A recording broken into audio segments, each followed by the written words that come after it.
If self-doubt and imposter syndrome are stopping you from showing up as the leader your business needs, then in this video, I'm going to share with you 4 strategies that you can use to break through the mental barriers that are keeping you stuck in your own head. In strategy number 2, I'm also going to share with you a daily practice that you can use to build your confidence and intuition.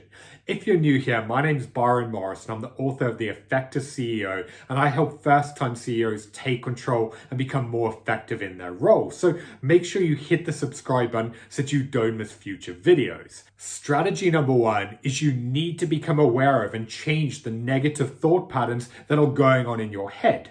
Because how often do you worry about something, convincing yourself it's going to be this huge catastrophe, only for it then either not to happen, or if it does, it's actually not that big of a deal?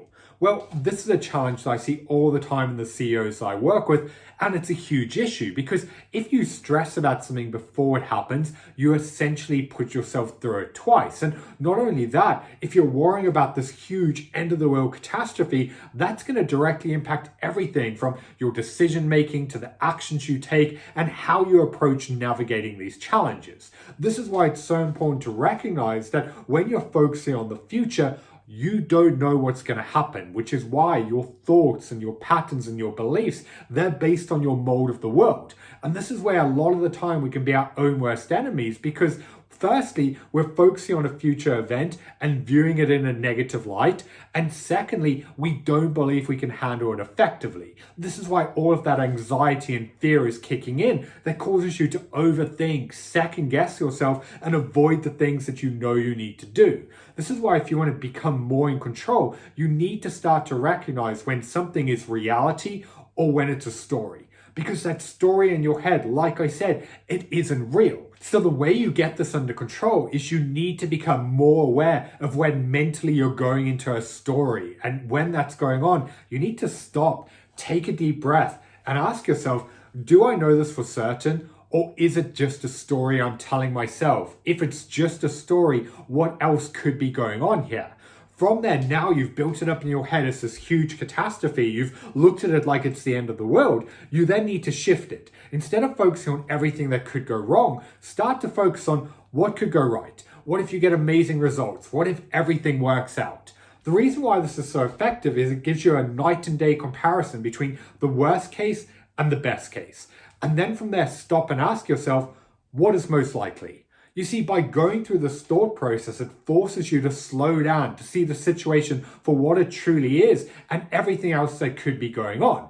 It's not going to remove all of the anxiety and fear, but it can make it a lot easier to deal with, meaning you can get out of your own way. This is why if you want to be a more effective CEO, you have to start to question every doubt and fear. This is how you can stay calm and grounded and show up as who you need to be. Strategy number 2 is using proactive reflection. Because when you're running a business, it's so easy to get stuck in a cycle where you're just focused on getting through the day.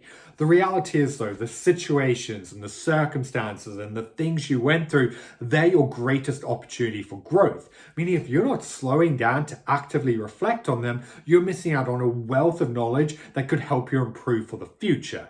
This is why when I'm working with my private clients, I track the entire journey, everything from difficult conversations to how they manage their time, the challenges that throw them off their game. And then every single week we take time to go back and talk about what they went through, how they handled it, the lessons they need to learn, how they need to improve for the future.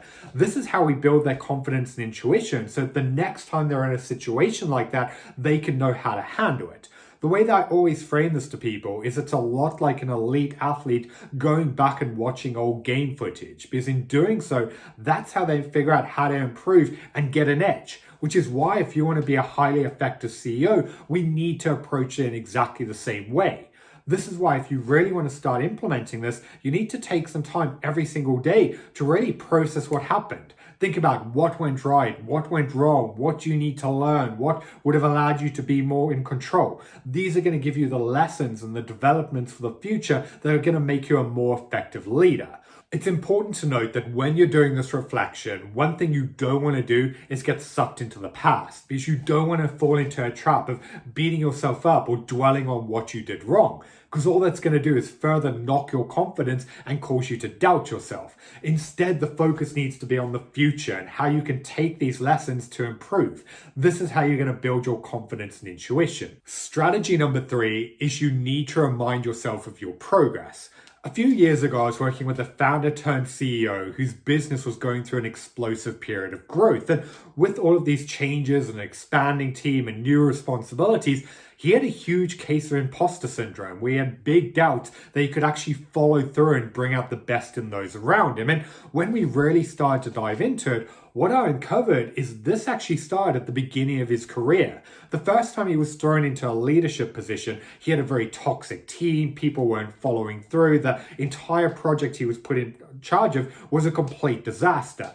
And this for him at the time caused him to take on a belief that he was not a good leader. And it was still something that he was carrying with him today. That's why I had to take him back through other situations in his career to really highlight the times when he led people to amazing success, when they got fantastic results. I needed to get him to recognize that there were so many situations that he proved that belief wrong.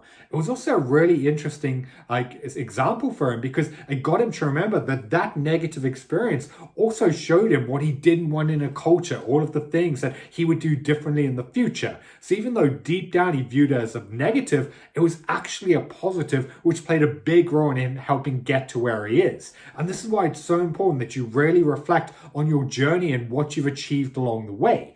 Another way that you could approach this is to imagine for a moment that you're a lawyer in a case, and it's your job to present evidence that goes against this belief.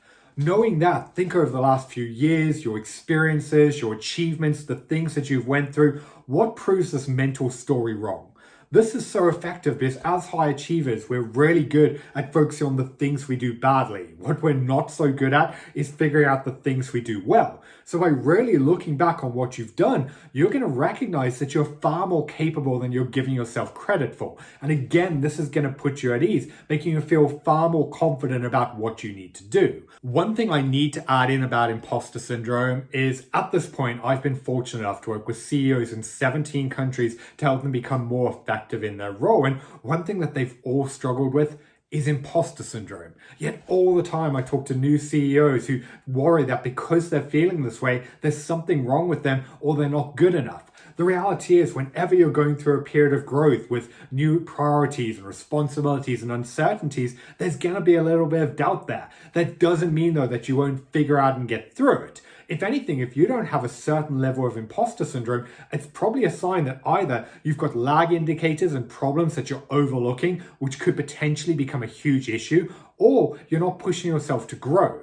And this is why it's so important to recognize that you feeling that way is only a bad thing if mentally it's causing you to shut down and avoid the things that you need to do. Beyond that, it's simply a sign of growth. Strategy number 4 is to have someone in your corner you can talk to.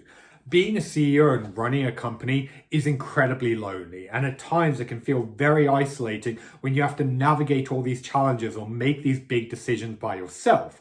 If you look at the top CEOs and presidents and athletes and high achievers though, one thing they all have in common is they surround themselves with the right support because they know they need people around them in order to bring out their best. The reason I advise having the support as being external from the business is a lot of the time the people around you, they've got their own agendas, they're emotionally invested, they have their own priorities which are going to guide their thoughts. And not only that, with a lot of challenges and problems, you're probably not going to want to go and discuss them with other leadership teams and people around you. And you especially don't want to do it with your friends and family who may not understand the situation.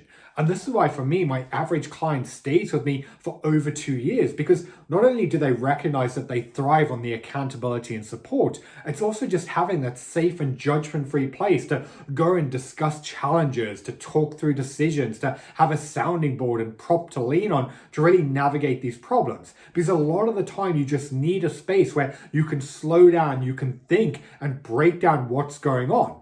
Because when you have these doubts and fears, by unpacking them, you can start to see a way through them. This is also where my superpower comes in, because from working with leaders in so many different countries, I've been exposed to situations and conversations behind closed doors that very few people in the world will even be aware of, let alone have experience in navigating. This allows me to bring unique ideas and perspectives to sessions that people can't get from anywhere else. And again, this allows me to help them navigate challenges and really figure out how to handle them as the best versions of themselves. So if you do want to find out more about how I may be able to help you become the leader your business needs, then you can find out more in the description of this video or just drop me a message. So there you have it, 4 strategies that you can use to overcome self-doubt and deal with imposter syndrome.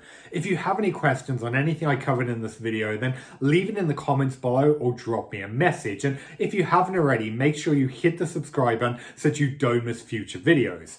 I've been Byron Morrison. Thanks for watching, and I'll see you in the next video.